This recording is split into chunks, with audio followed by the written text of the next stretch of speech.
Assalamualaikum warahmatullahi wabarakatuh. Selamat siang kakak, ketemu lagi dengan saya Wulan dari Prodi Bisnis Digital.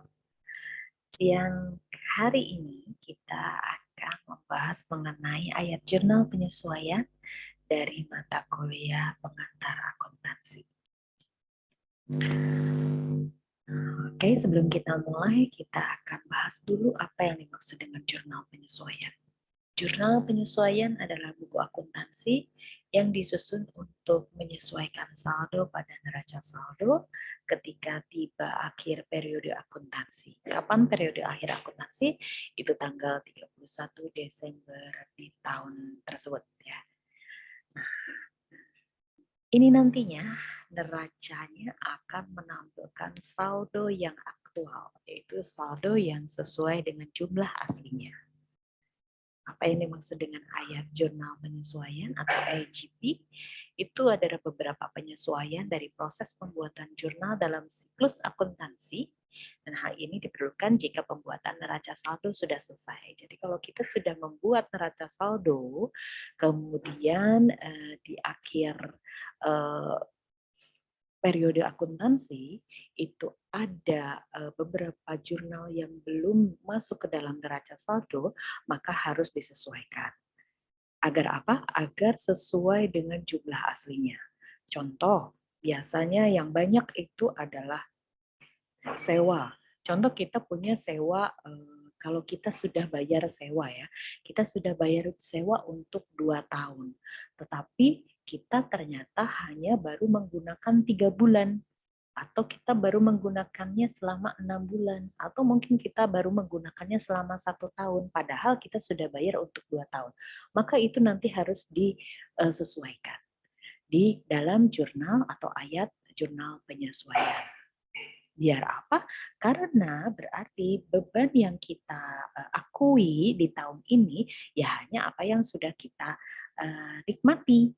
Tapi kalau belum kita nikmati atau belum kita peroleh manfaatnya, maka kita akan jurnalkan di tahun berikutnya. Begitupun juga kalau kita punya pendapatan. Pendapatan ada orang sudah menyewa kepada kita atau orang sudah bayar ke kita pendapatannya ya. Contoh orang sudah bayar iklan, pendapatan iklan yang diterima di awal. Contoh, orang sudah bayar iklan ke kita untuk 2 tahun ke depan. Padahal kita belum bikin iklannya. Maka itu kita hanya akan mengakui nanti pada saat di jurnal penyesuaian, maka kita hanya akan mengakui benar-benar berapa bulan iklannya yang sudah kita lakukan tugasnya. Seperti itu ya. Kalau belum kita lakukan, maka pendapatan meskipun uangnya sudah masuk, tapi benar-benar pendapatannya kita akui itu hanya yang sudah masuk. Nanti pencatatan jurnalnya pun juga akan berpengaruh. Nanti akan ada 2 metode, teman-teman nanti bisa melihat dan dapat penjelasan di slide-slide berikutnya ya. Oke, kita langsung masuk dulu. Di sini ada yang biasanya banyak sebetulnya yang bisa di jurnal atau disesuaikan jurnalnya, tapi ada 6 akun yang sering digunakan atau sering dipakai pada saat penyesuaian. Ada pendapatan diterima di muka, pendapatan atau beban dibayar di muka, ada penyusutan aktiva tetap, ada piutang usaha yang kerugian piutang usaha yang tidak dibayar, kemudian ada juga beban yang wajib dibayarkan dan pendapatan yang wajib diterima. Nah, di sini nanti akan ada 2 metode pencatatan ayat jurnal penyesuaian yang berdasarkan pencatatan neraca dan berdasarkan pencatatan rugi laba. Nanti penjelasannya akan ada di slide berikutnya ya, biar kakak tidak bingung. Oke, kita bahas dulu 2 jenis kelompok akun yang butuh penyesuaian. Dua jenis akun itu, yang pertama adalah penerimaan dan pengeluaran di awal, ya, dan ada penerimaan dan pengeluaran di akhir. Apa maksudnya? Contoh perusahaan kalau menerima pendapatan di awal, contohnya kita punya kios. Nah, kios kita disewa oleh orang lain, disewa oleh pelanggan kita untuk 2 tahun ke depan. Mereka bayarnya sekarang. Nah, itu yang disebut dengan pendapatan diterima di muka atau pendapatan diterima di awal.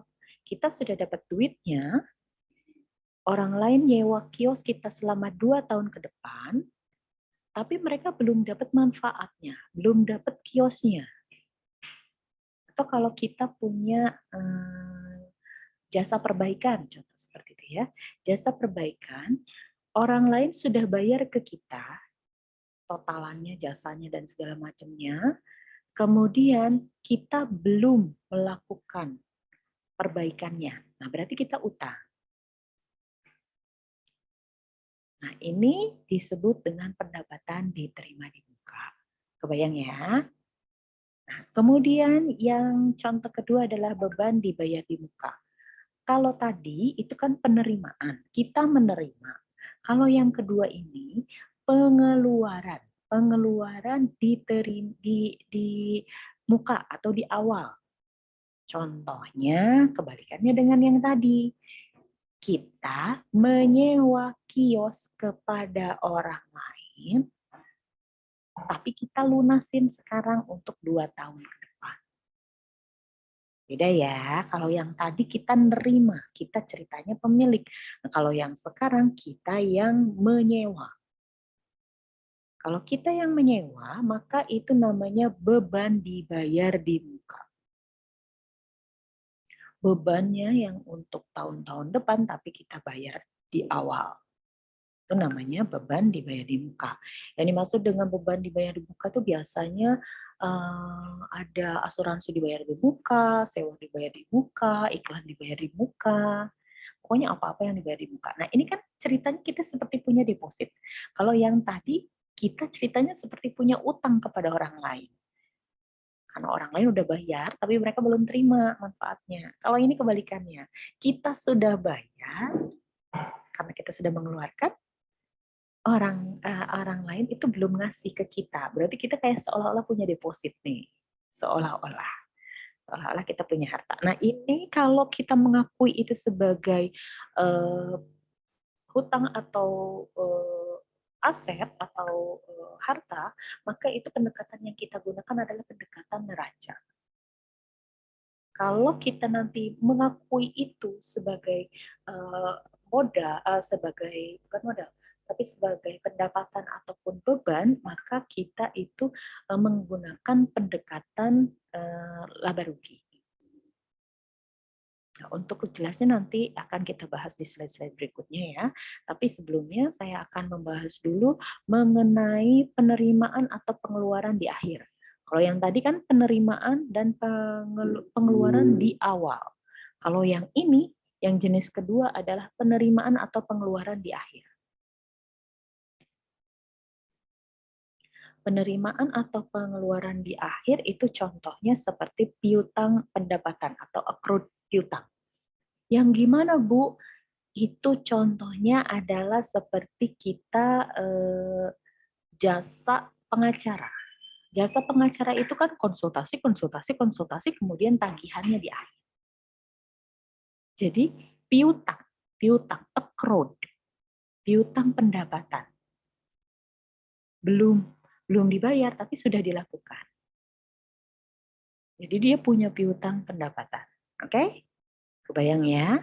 Konsultasi terakhirnya nanti ada tagihan dari pengacara kepada si klien. Nah, itu namanya adalah piutang pendapatan. Oke. Nah, kalau yang jenis yang kedua, yang pengeluaran di akhir, itu contoh beban yang masih harus dibayar. Jadi seperti contohnya itu kalau kita punya pegawai. Nah, contoh perusahaan kita itu Sabtu dan Minggu libur. Kebetulan tanggal 31 Desembernya itu jatuhnya di hari Sabtu, contoh kayak gitu ya. Nah, kita kan mau bayaran juga nggak bisa, karena kan libur tanggal 31. Nah, otomatis kan harusnya kan bayarannya hari Senin. Gajiannya tuh hari Senin. Tapi hari Senin itu sudah masuk ke tahun baru. Nah, ini tidak boleh pengeluaran yang kita lakukan di hari Senin tentang gaji ini nggak bisa kita aku sebagai pengeluaran di tahun berikutnya. Karena itu kan pengeluaran di tahun ini. Itu nanti jadinya beban gaji sama utang gaji. Yang di debitnya itu adalah beban gaji, yang dikredit adalah utang gaji. Nah, diakuinnya tetap di tahun ini, nggak bisa kita akuin di tahun depan. Karena adalah beban yang harus dibayar di tahun ini sebetulnya. Meskipun kenyataannya dikeluarkannya uangnya itu hari Senin. Gitu. Tapi diakuinya tetap di tahun ini. Oke ya, paham ya? Oke, kita sudah tahu jenis kelompok akun yang butuh penyesuaian. Kita juga tadi sudah tahu ada beberapa akun yang butuh penyesuaian, ya. Kemudian kita bahas dulu akun-akun yang perlu disesuaikan di akhir periode. Akhir periode itu adalah tanggal 31 Desember per tahun tersebut ya. Nah, oke. Jadi setiap tanggal 31 Desember, ini akun-akun ini itu harus disesuaikan, dilihat, dicek lagi, disesuaikan dengan jumlahnya, benar enggak? Karena kan contoh kalau kita sewa ruangan atau sewa ruko untuk 1 tahun, tapi kalau kita baru makainya 3 bulan, ya sebetulnya yang diakui sebagai beban adalah yang 3 bulan, gitu. Karena nanti kalau kita akui semua 1 tahun di tahun ini, nanti kita kan rugi laporan keuangannya. Oh, bebannya gede banget. Padahal sebenarnya kita itu melakukan sewa itu sampai dengan tahun berikutnya, gitu. Tapi kalau kita akui semua di tahun ini, ya sepertinya beban kita besar sekali di tahun ini. Nanti laba kita terlihatnya akan kecil karena ya itu tadi, kok bebannya gede banget gitu. Padahal sebenarnya kita bayar di tahun ini, tapi untuk 1 atau 2 tahun atau bahkan 3 tahun lebih gitu. Jadi besar, seolah-olah besar. Tapi kalau kita akuinnya hanya yang benar-benar beban yang di tahun ini aja berapa sampai dengan Desember, ya nanti akan proporsional. Tidak akan terlihat di laporan keuangan kita lonjakan beban tinggi untuk sewa gitu. Karena kan kita hanya mengakui yang sudah kita gunakan. Oke? Oke. Ini tadi sudah saya sampaikan untuk yang pendapatan diterima di muka dan beban yang dibayar di muka itu ada 2 periode pencatatannya. Yang pertama adalah pendekatan dengan menggunakan neraca, yang kedua adalah pendekatan dengan rugi laba. Untuk pendekatan neraca maksudnya nanti diakui sebagai aset atau harta atau diakui sebagai hutang, sedangkan kalau pendekatannya menggunakan rugi laba, maka itu diakuinya sebagai beban ataupun pendapatan. Nah, biar tidak bingung, saya akan jelaskan dulu. Apa yang dimaksud dengan pendapatan diterima di muka? Pendapatan diterima di muka atau di awal disebut dengan unearned revenue. Ini merupakan pos yang awalnya dicatat sebagai kewajiban karena kas telah diterima, uangnya udah diterima oleh perusahaan di awal, tetapi perusahaan belum mengasih jasa ataupun barang kepada pihak ketiganya. Kepada pelanggannya itu belum ngasihin, baik barang ataupun jasa. Harusnya kan yang benar, yang normal itu kan kita jual, maka ada pembayaran. Atau kita sudah melakukan jasa, maka ada pembayaran. Harusnya kan seperti itu. Kita kasih sewain, kalau kita mau nyewain tempat, ya kita juga kasih dulu tempatnya, kemudian orang bayar. Nah, kalau ini tidak. Kalau untuk jenis-jenis akun ini tidak, tapi biasanya ini dilakukan di awal. Orang-orang bayar duluan baru nanti dapat. Seperti iklan. Orang bayar dulu baru nanti dapat iklannya. Kemudian asuransi, kemudian sewa tempat. Biasanya seperti itu. Orang bayar dulu baru nanti mereka menempati. Nah, ini pendapat akun-akun ini nanti harus disesuaikan di akhir periode tanggal 31 Desember. Ya, biar kenapa tadi? Biar proporsional, tidak besar sekali di tahun ini tagihan atau terlihat beban sewanya atau mungkin beban iklannya atau mungkin beban asuransinya. Karena kan kita bayar untuk 1 tahun ataupun 2 tahun ke depan. Kalau kita akuin di sini semua ya terlihatnya seperti tahun ini besar sekali pengeluarannya kita untuk beban ini itu. Padahal kita bayar untuk 2 tahun. Paham ya teman-teman ya? Oke, kemudian nantinya kewajiban pendapatan ini akan berubah menjadi pendapatan dengan berjalannya waktu. Kalau memang benar-benar sudah dilakukan, itu nanti benar-benar jadi pendapatan. Kalau tadinya sebelumnya masih berupa utang pendapatan ya, utang pekerjaan lah kepada orang lain atau utang barang kepada orang itu. Nah, tapi kalau sudah dilakukan, maka bisa kita akui sebagai pendapatan. Contohnya adalah sewa diterima di muka. Kalau sudah berjalan sewanya selama 1 bulan, ya diakuin 1 bulan. Kalau sudah lima bulan, ya diakui 5 bulan. Kalau 1 tahun, ya diakui 1 tahun. Seperti itu ya. Oke. Kemudian ini masih penjelasan mengenai unearned revenue itu tadi ya dilakukan dengan 2 cara, yaitu kalau diakui sebagai utang dan diakui sebagai pendapatan. Oke, kalau yang pertama kita akui sebagai utang. Itu gimana maksudnya Bu? Kita langsung masuk ke contoh dulu. Pada contoh soal ayat jurnal penyesuaian perusahaan jasa ya, let's say. Perusahaan ini menerima pendapatan sewa untuk 2 tahun. 2 tahun itu adalah 24 bulan. Kemudian kita sudah mendapatkan uang 3 juta. Oke, kita terima 3 juta. Ini tanggalnya 30 Juni 2019. Berarti jurnalnya per tanggal 30 Juni kita nulisnya gimana? Kita terima uang. Oke, kita terima 3 juta. Ya kan? Kemudian apa ini? Yang dikredit, yang di sisi kredit apa? Ini untuk sewa. Pendapatan sewa untuk 2 tahun. Berarti sewa diterima di muka. Ya kan? Ini untuk sewa. Untuk orang bayar sewa. Berarti yang kita jurnalkan di tanggal 30 Juni, kita terima kasnya di debit 3 juta, kemudian yang dikredit atau yang kita tuh masih utang ke orang lain gitu. Utang menyewakan gitu. Maka sewa diterima di muka di sisi kredit sebesar 3 juta. Oke, untuk menghitung per bulannya. Itu kan tadi per tanggal 30 Juni ya. Kemudian akhir periode tanggal 31 Desember kita kan harus bikin jurnal penyesuaian.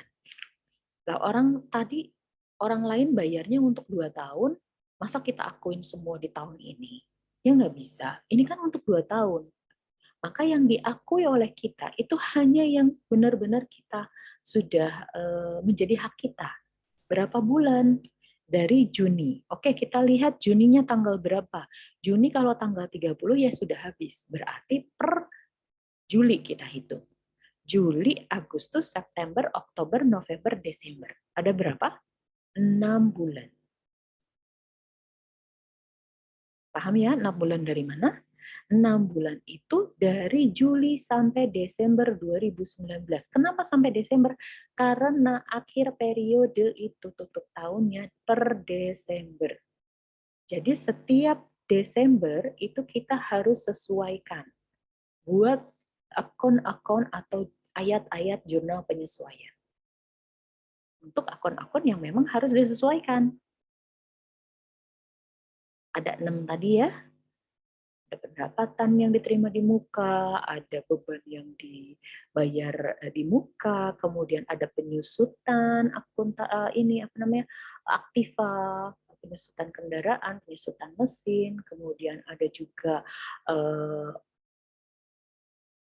kerugian dari piutang dan lain-lain ya. Yang sekarang kita bahas pertama adalah pendapatan diterima di muka. Nah, ini harus disesuaikan per tanggal 31 Desember. Kalau sudah per tanggal 31 Desember ya di cut off dulu. Berapa bulan yang sebenarnya benar-benar yang menjadi aslinya pendapatan kita di tahun ini. Oke ya, kebayang ya? Oke. Kita lihat di sini. 3 juta. 3 juta ini untuk 2 tahun. 2 tahun itu 24 bulan. Jadi 3 juta dibagi 24 dulu. Ketemu berapa? 125. Oke, kita sudah nemu per bulannya biayanya sewanya itu adalah 125.000 per bulan. Oke.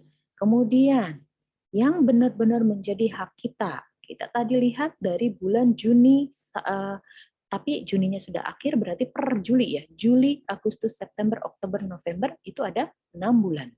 Berarti 125.000 dikalikan 6 bulan sama dengan ketemu 750.000. Maka yang aslinya benar-benar baru bisa kita akui sebagai pendapatan kita itu adalah 750.000. Ya kan? Kalau yang lainnya kan belum, harusnya dilaporkannya di tahun berikutnya. Nah, oke, kita masuk ke jurnalnya. Nih, ini penyesuaian pendapatan diterima di muka. Kita harus dulu tahu dulu konsepnya. Kalau di tahun ini, maka disebut dengan kalau kita menggunakan pendekatan neraca, maka kita anggap utang. Karena kan belum kita lakukan, belum kita kasihin, ya kan? Baru pendapatannya kita terima. Nah, seolah-olah kita punya utang kepada orang lain. Utangnya apa? Utang sewa diterima di muka. Kemudian kalau dari sisi pendapatan, apa yang kita terima? Itu pendapatan sewa. Oke ya. Kemudian untuk memudahkan teman-teman untuk memahami bisa juga menggunakan rumus. Rumusnya adalah UUPH. U yang pertama adalah utang karena ini diperlakukan sebagai utang. Ini menggunakan metode pendekatan neraca. U-nya pertama adalah utang, U yang kedua adalah utang, P yang ketiga itu adalah pendapatan, kemudian H-nya adalah habis, yang sudah habis atau yang sudah digunakan atau yang sudah hilang. Berapa? Maka jurnalnya adalah U-nya sewa diterima di muka. Bukan tulisan utang, tapi deskripsi utangnya adalah sewa diterima di muka. Maka kita jurnalkan sewa diterima di mukanya ada di sisi debit, itu sebesar berapa? Penyesuaiannya ya, ini kita sedang bicara penyesuaiannya. Menyesuaikannya sebesar sebesar tadi 750. Kemudian pendapatan sewanya yang benar-benar menjadi hak pendapatan sewa kita yang benar-benar kita bisa laporkan di tahun ini adalah 750. Oke, bisa dipahami ya. Ini kalau kita menggunakan pendekatan neraca atau utang atau harta ya. Tapi kalau kita menggunakan pendekatan rugi laba nanti ceritanya beda lagi. Oke, kita langsung bahas lagi di soal yang tadi ya. Nah, oke. Di sini tadi kalau pertanggal 30 Juni kasnya kita belum ngejurnal. Jurnal pertamanya 30 Juninya itu adalah uang kasnya masuk 3 juta, kemudian yang di bagian bawah adalah sewa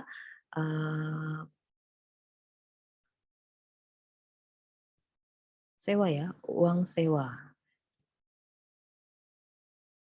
diterima di muka sebesar 3 juta. Nah, per tanggal 31 Desember, maka uang sewanya atau utangnya tadi, sewanya diterima di mukanya sebesar 750, kemudian pendapatan sewanya 750. Karena sampai dengan Desember 2019 sewa yang sudah terpakai itu baru 6 bulan. Maka yang diakui sebagai pendapatan sewa hanya 750.000. Nah, sisa pendapatan sewanya yang 18 bulan lainnya itu nanti diakui di tahun 2020 dan 2021 gitu ya. Oke, next kita masuk dulu ke contoh yang sama untuk kalau kita melaporkannya dengan menggunakan rugi laba. Kalau menggunakan rugi laba, maka kita mengakuinya itu sebagai pendapatan. Tidak kita akui sebagai utang, tapi kita akui sebagai pendapatan. Rumusnya untuk mempermudah teman-teman itu bisa dihafalkan PP UB, yaitu untuk P-nya yang pertama adalah pendapatan, karena kita menggunakan pendekatan rugi laba. Yang P yang kedua adalah pendapatan, kemudian U-nya adalah utang, dan B-nya adalah belum. Jadi kalau yang pakai rumusnya pendekatan rugi laba, maka kita bisa laporkan jurnalnya adalah di sisi pertama. Untuk jurnal pertama tanggal 30 Juni kita laporkan kas dan pendapatan. Kasnya kita terima 3 juta, pendapatan sewanya kita terima 3 juta. Oke, ini per tanggal 30 Juni. Tapi kemudian kita sesuaikan di tanggal 31 Desember menjadi pendapatan sewanya jadi yang belum kita terima. 3 juta dikurangi yang sudahnya berapa? Tadi 750. Ketemunya 2.250.000. Maka pendapatan sewanya kita mention atau kita tulis 2.250.000, kemudian sewa diterima di mukanya kita tulis 2.250.000. Seperti itu kalau kita menggunakan pendekatan rugi laba. Ya. Kalau saya sendiri, kalau belum ditentukan perusahaannya, biasanya saya lebih suka menggunakan pendekatan neraca atau pendekatan harta atau utang, karena lebih mudah masuk ke logikanya. Tapi kalau memang sudah tinggal mengikuti soal, maka kita sesuaikan dengan soal. Kalau diakuinya sebagai pendapatan, maka kita gunakannya rumus rugi laba.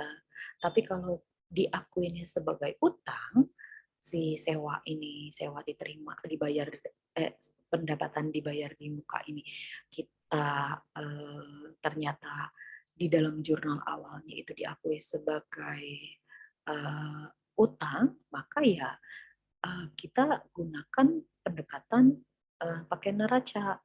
Tapi kalau diakuinya sebagai pendapatan, ya kita gunakannya pendekatannya rugi laba, maka disesuaikan.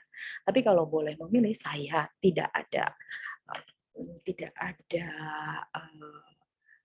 kalau kita pertama yang bikin jurnal gitu, saya lebih suka kalau saya menggunakan metode neraca.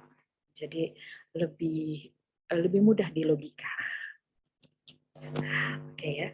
Tapi nggak apa-apa, dua-duanya harus bisa dan dua-duanya harus saya sampaikan. Oke, kemudian next kita masuk ke penjelasan mengenai pendapatan diterima di muka. Contoh lain, ya. Kalau tadi kita sudah pakai contoh yang per 6 bulan kalau 3 juta. Kemudian kalau yang ini saya punya soal kalau perusahaan kita menerima pendapatan sewa untuk 2 tahun, jadi sama 24 bulan ya, tapi pendapatannya sebesar 6 juta diterima tanggal 31 Mei 2020.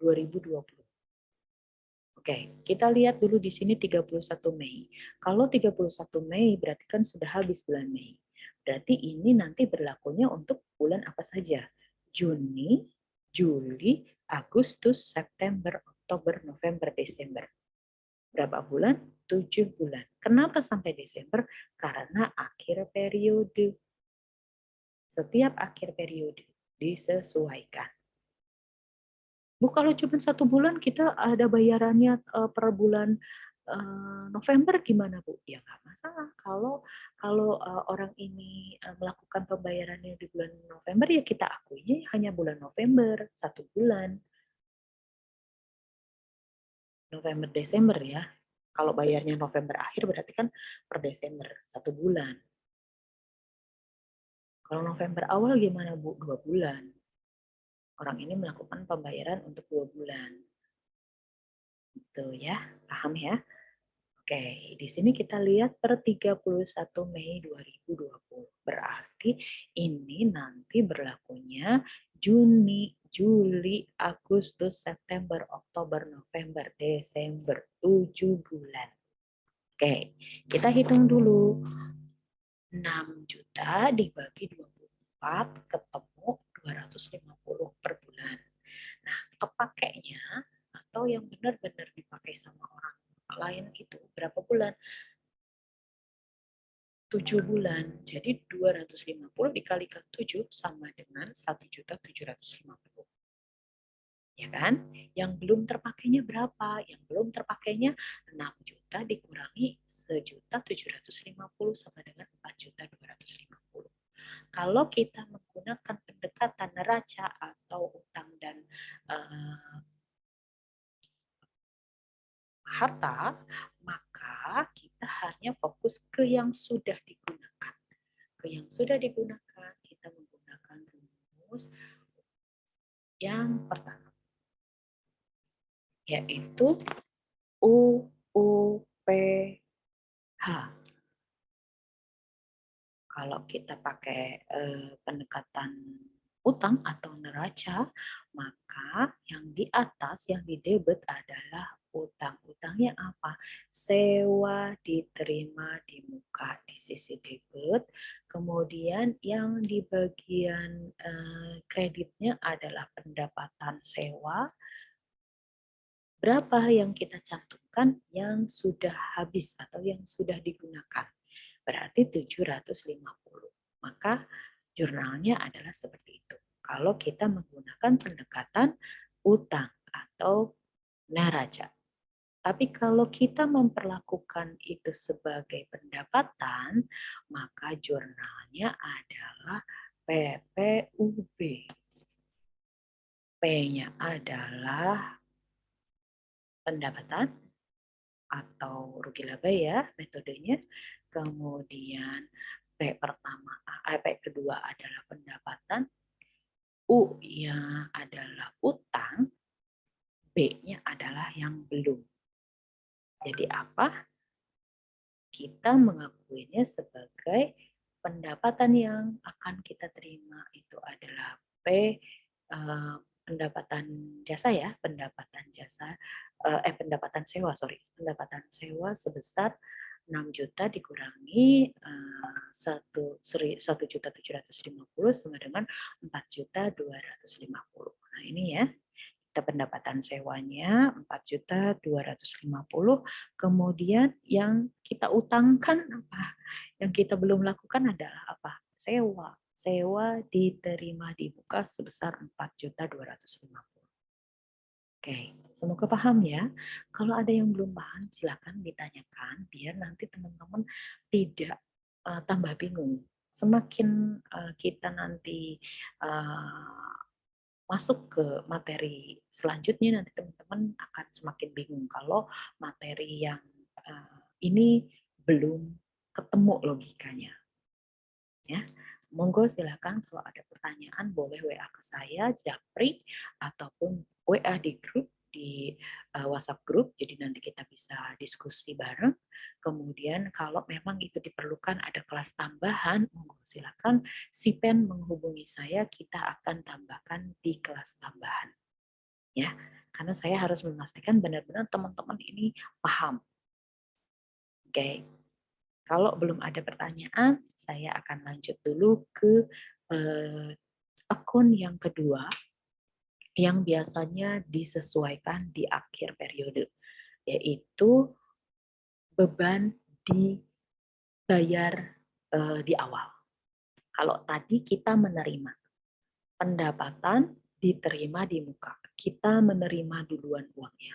Kalau sekarang pembayaran, kita melakukan pengeluaran, kita membayar beban di awal. Biasanya beban iklan, beban asuransi, beban sewa, nah itu biasanya itu kita bayar duluan sebelum kita dapat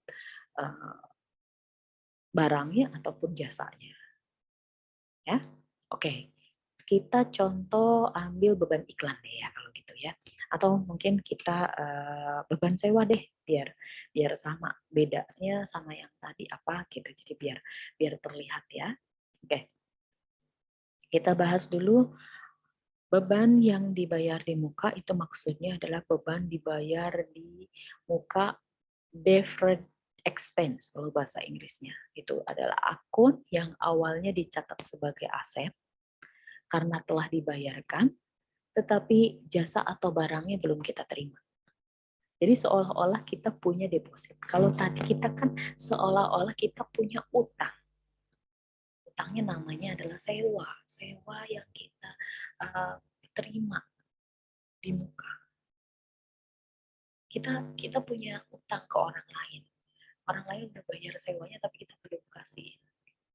Nah, kalau yang di akun yang kedua itu dibalik. Kita yang menyewa. Kita yang menyewa berarti kita yang punya beban. Beban, tapi kita bayar di muka. Nah, kalau kita bayar di muka berarti itu sebenarnya bebannya kita itu belum perlu kita bayar semuanya, tapi memang kita ingin bayar awal. Contoh untuk 1 tahun, 2 tahun. Nah, kalau yang seperti ini, seolah-olah kita punya deposit di tempat orang lain. Ya kan? Seolah-olah kita punya harta, seolah-olah kita punya aset. Karena sebenarnya itu uangnya kita yang kita titipkan untuk 2 tahun ke depan. Ya. Nah, ini nantinya asetnya akan berubah menjadi beban dalam proses penyesuaian. Nah, makanya nanti ada jurnal penyesuaian. Ini contohnya ya tadi, asuransi, kemudian sewa dibayar di muka, gitu. Oke ya, kita lanjut dulu. Nah, kita harus paham dulu konsep harta dan beban. Kapan itu disebut dengan harta? Ini kalau sewa, iklan, ataupun asuransinya ini dibayar di muka. Kalau dibayar di muka itu kita seolah-olah atau kita seperti kita punya deposit atau kita punya harta. Ya. Sewa dibayar di muka, kemudian asuransi dibayar di muka, kemudian iklan dibayar di muka. Nah, ini kita seolah-olah punya harta. Nah, Kalau dianggap dengan beban, yaitu kalau kita sudah jadi beban sewa, beban iklan, beban asuransi. Oke? Ya, kita lanjut dulu. Beban dibayar di muka atau prepaid expense. Biaya dibayar di muka ini tadi bisa dilakukan dengan dua pencatatan atau dua metode, yaitu pendekatan dengan neraca dan pendekatan menggunakan laba rugi. Kalau menggunakan neraca berarti dianggap sebagai harta. Tapi kalau menggunakan laba rugi maka dianggap sebagai beban. Oke. Contohnya langsung aja ke contoh. Kita akan membayar asuransi sebesar 1.200.000. Tapi kita bayarnya di tanggal 27 Februari untuk 1 tahun ke depan. Oke, berarti ini si asuransinya ini berlaku sampai 27 Februari 2020. Tapi kita bayarnya sekarang. Oke, kita berarti menghitung dulu. Kita kan bayarnya 12 juta.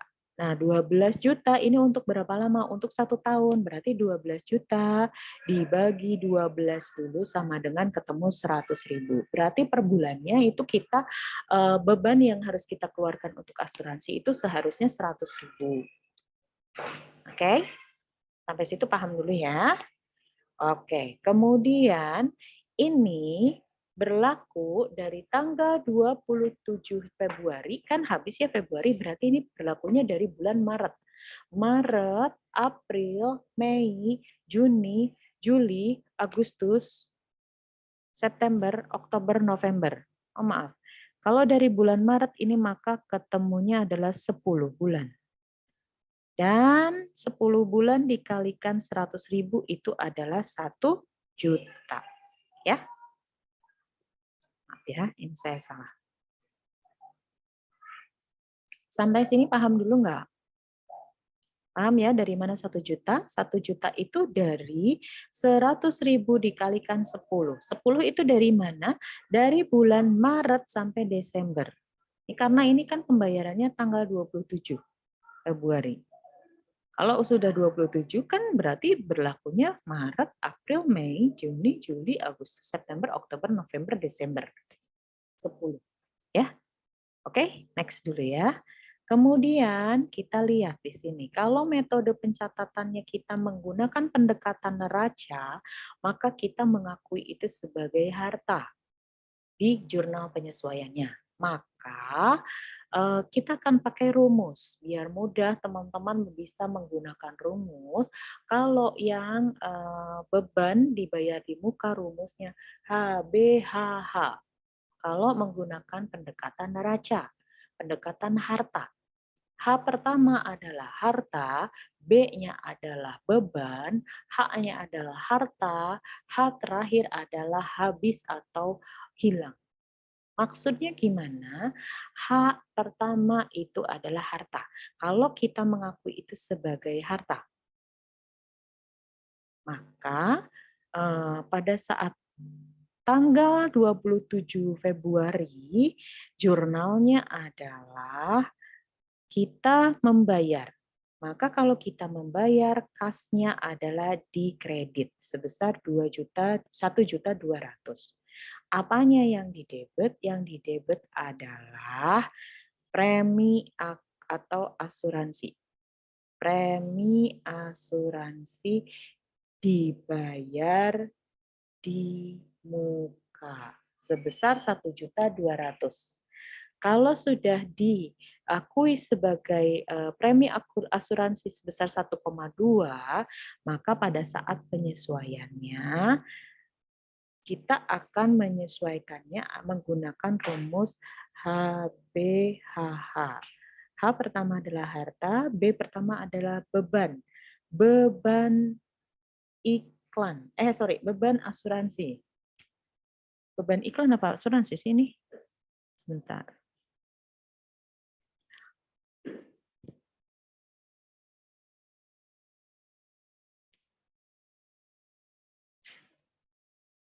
Kalau ini beban iklan, kalau teman-teman tadi ini beban asuransi silahkan.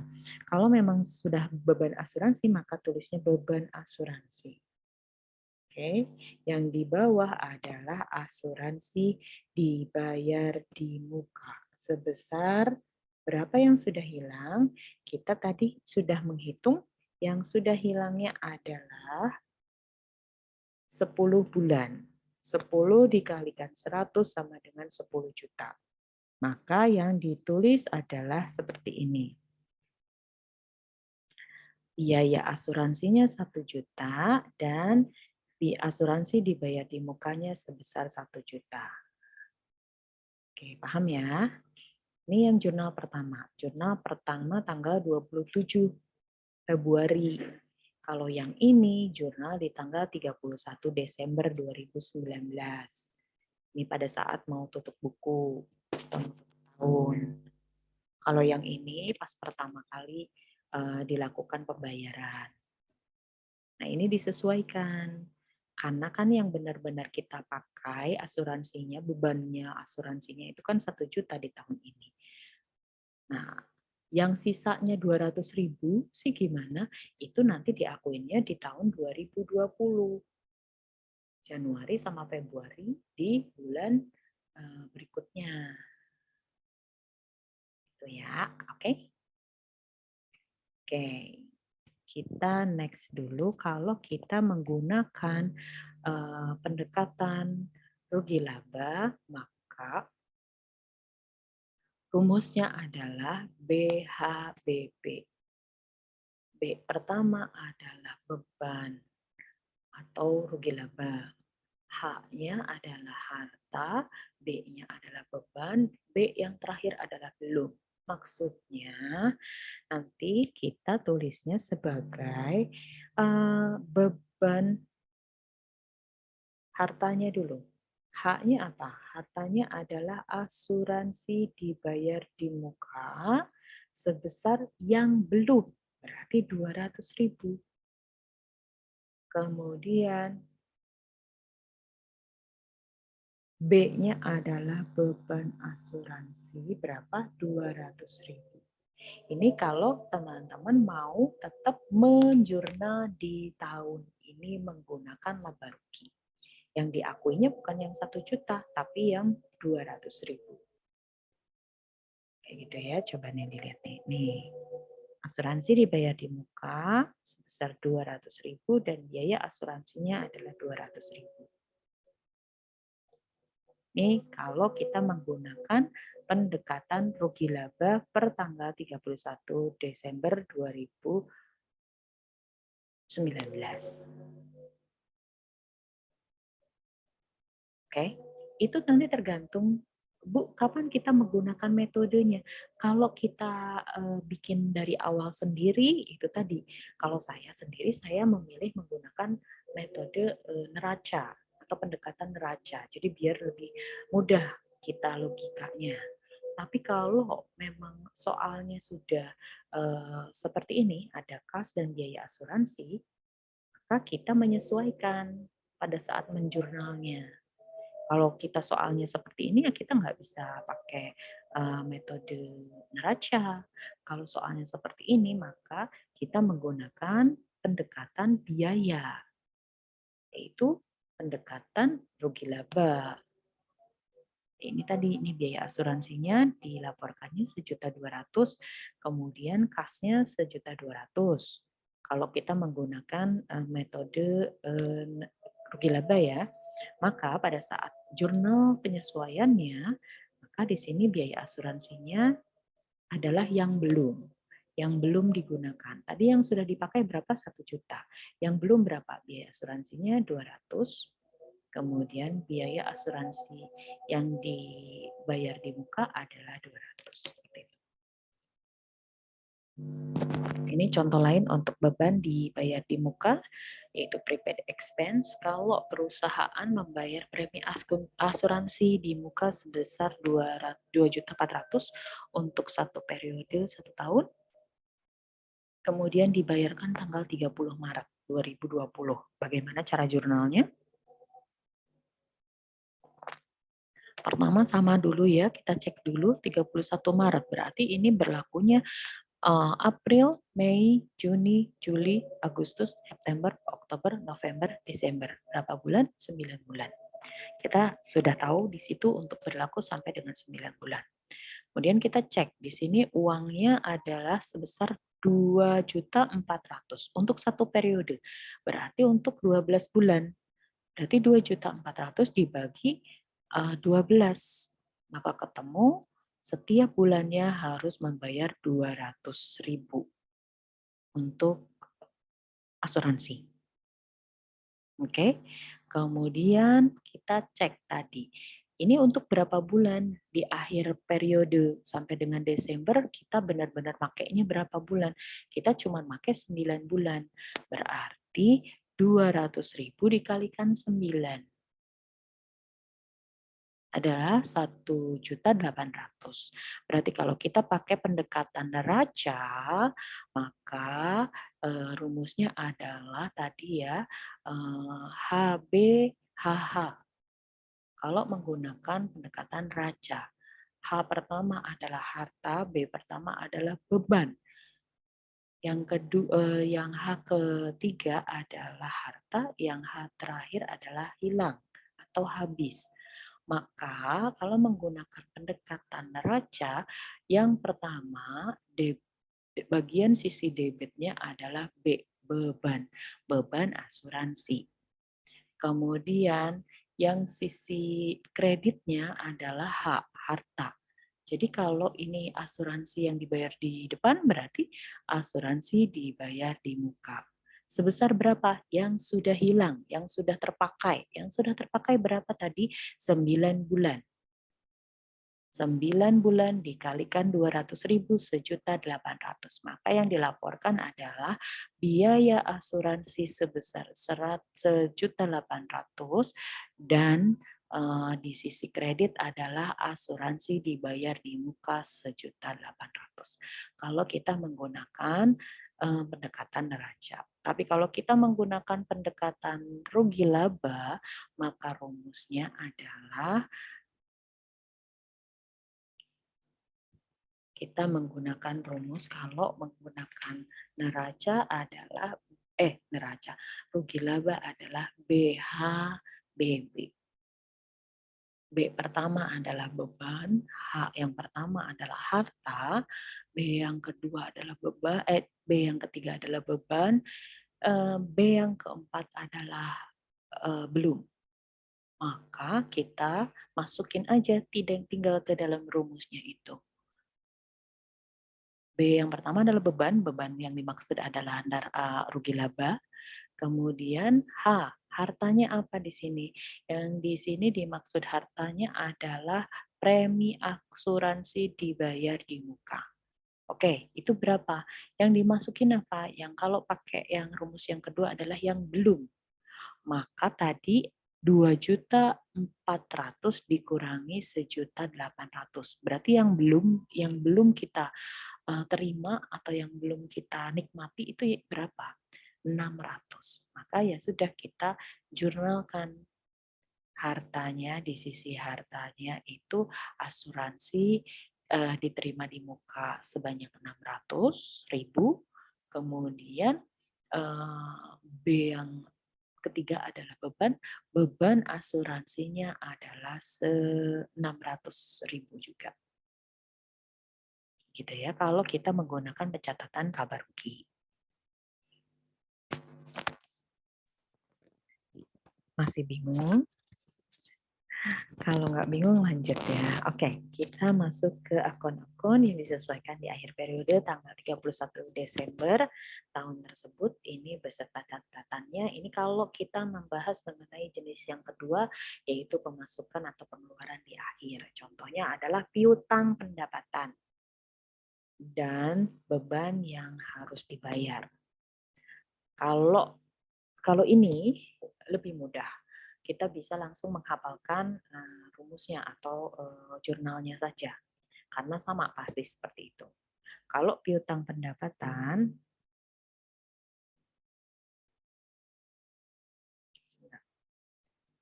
Kalau kita pakai piutang pendapatan, ini rumusnya adalah nih, piutang pendapatan. Ini berarti rumusnya langsung piutang bunga sama pendapatan bunga. Kalau masih harus diterima pendapatannya 2 bulan, maka 2 kali 120. Maka langsung aja seperti ini rumusnya. Piutang bunga sama pendapatan bunga. Langsung 240, 240. Kalau piutang pendapatan atau accrued revenue. Jadi ini pendapatan yang dihasilkan tapi belum dicatat. Jadi seperti tadi, jasa konsultan pengacara atau jasa konsultan atau jasa pengacara itu sama ya, pada saat consulting itu sudah ada piutang, sudah ada pekerjaannya, sudah dilakukan tapi belum ditagih. Nah, itu masih berupa piutang. Nah, kalau yang ini piutang ada juga yang disebut dengan piutang bunga. Kalau yang tadi berarti piutang pendapatan. Jadi nantinya tulisannya adalah pendapatan sama piutang pendapatan sama pendapatan. Nah, kalau yang ini contohnya kalau pendapatan bunga, kalau kita masih punya pendapatan bunga, mungkin kita minjemin sesuatu kemudian ada bunganya. Nah, ini adalah pendapatan bunga, piutang bunga dan pendapatan bunga sebesar 240. Oke. Kalau yang kedua adalah penyesuaian beban yang belum dibayar. Jadi contoh yaitu tadi ada biaya telepon di tahun ini, tapi kita bayarkannya baru hari Senin tanggal 1 gitu. Contoh ya, hari Senin tanggal 1 baru kita bayarkan atau mungkin hari Selasanya tanggal 2 baru kita bayarkan. Padahal itu adalah beban gaji ataupun listrik di tahun 2019. Kalau bebannya di tahun 2019, maka diakuinya ya di tahun 2019. Meskipun dibayarkannya di tahun 2020 karena ya itu tadi tutup, tanggal merah dan lain-lain. Ya, itu nanti nulisnya beban telepon sama utang telepon sebesar yang belum dibayar. Yang belum dibayarnya berapa? Kemudian ini sama tadi ya, beban yang harus dibayar itu accrued expense ya. Tadi kalau yang pertama adalah revenue, accrued revenue, jadi piutang yang sudah dilakukan tapi belum dimasukkan ke pencatatan, itu jurnalnya adalah piutang bunga atau piutang pendapatan. Baru nanti di bagian debitnya adalah pendapatan, baik dari pendapatan bunga atau pendapatan jasa. Tapi kalau yang seperti ini, gaji ataupun listrik ataupun telepon ya, beban-beban seperti itu, nantinya itu dimasukkannya adalah biaya gaji, di bagian kreditnya adalah utang gaji. Selalu seperti itu. Utang gaji, utang telepon, utang listrik, selalu seperti itu. Beban di bagian atas dan utang. Jadi template-nya selalu seperti ini. Ini berapanya ya, berapa yang belum dibayar. Oke, kemudian yang memang yang agak butuh penalaran lebih detail itu adalah penerimaan yang diterima di muka dan ini apa beban yang dibayar di muka itu yang memang karena tadi itu ya pencatatannya ada dua gitu, pengakuannya ada dua cara, dua metode, makanya itu mungkin agak ribet gitu. Tapi kalau piutang, kemudian penyusutan, kemudian pemakaian perlengkapan itu jurnalnya hanya template. Jadi kita tinggal ngikutin aja template-nya. Nah, kalau penyusutan aktiva itu jurnalnya selalu beban penyusutan aktiva tersebut Terus bagian kreditnya adalah akumulasi penyusutan aktiva tersebut. Jadi kalau penyusutan kendaraan, ya kendaraan.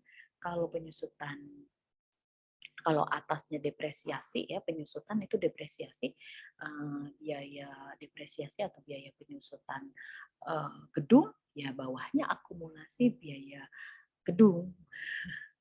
Kalau atasnya depresiasi atau penyusutan kendaraan, ya bawahnya akumulasi penyusutan kendaraan, seperti itu. Selalu seperti itu. Debitnya penyusutan, biaya beban penyusutan atau beban depresiasi, bagian bawahnya adalah selalu akumulasi bagian kreditnya. Selalu seperti itu ya. Kalau yang untuk penyusutan aktiva tetap seperti ini. Nih, baik peralatan, kendaraan, mesin, dan lain-lain semua menggunakan beban penyusutan dan akumulasi penyusutan. Nah, berapanya sebesar yang hilang. Kemudian contohnya ini. Alokasi biaya perolehan atau sebagian besar harga perolehan suatu aset tetap selama masa manfaat aset tersebut. Biaya besar nilai yang dapat disusutkan adalah selisih antara harga perolehan dengan nilai sisa, yaitu nilai aset tersebut pada masa akhir manfaat. Kalau memang tidak ada sisanya, ya berarti nol. Kendaraan contohnya dengan harga perolehannya 70 juta, kemudian disusutkannya sebesar 10% per tahun. Berarti untuk tahu berapa setiap tahunnya penyusutan, berapa harga penyusutannya atau berapa biaya penyusutannya tiap tahun, berarti kita harus mengalihkan dulu 10% dikalikan 70 juta. Maka ketemu 7 juta. Berarti setiap tahunnya ada biaya penyusutan dari kendaraan itu sebesar 7 juta. Maka cara menjurnalnya adalah kalau di tahun karena 1 tahun kan ya, setiap tahun berarti ini kita tuliskan biaya penyusutannya 7 juta, kemudian di bagian kreditnya itu akumulasinya sebesar 7 juta. Ya.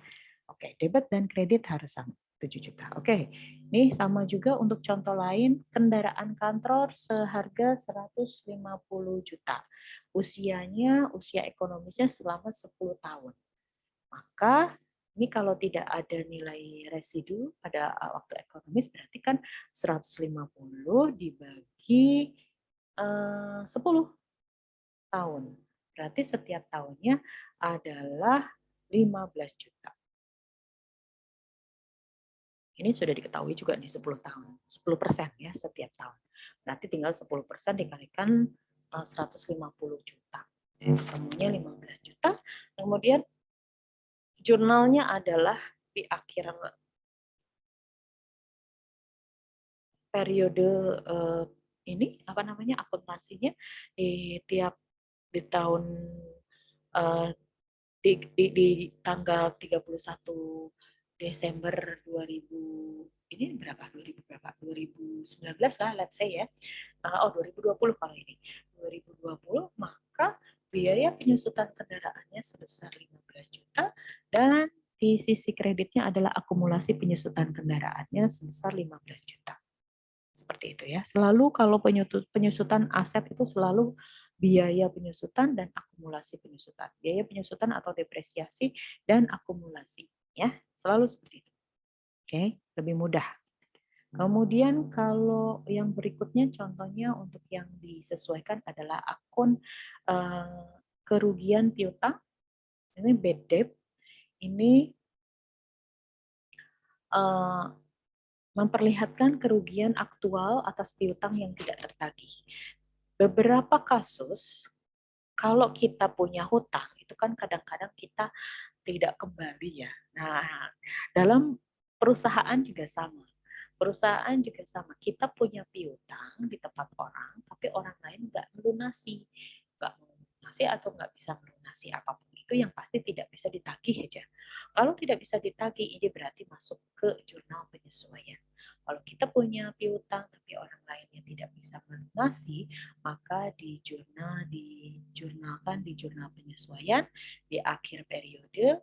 Masuknya adalah kerugian piutang dengan sisi bagian debit adalah cadangan kerugian piutang.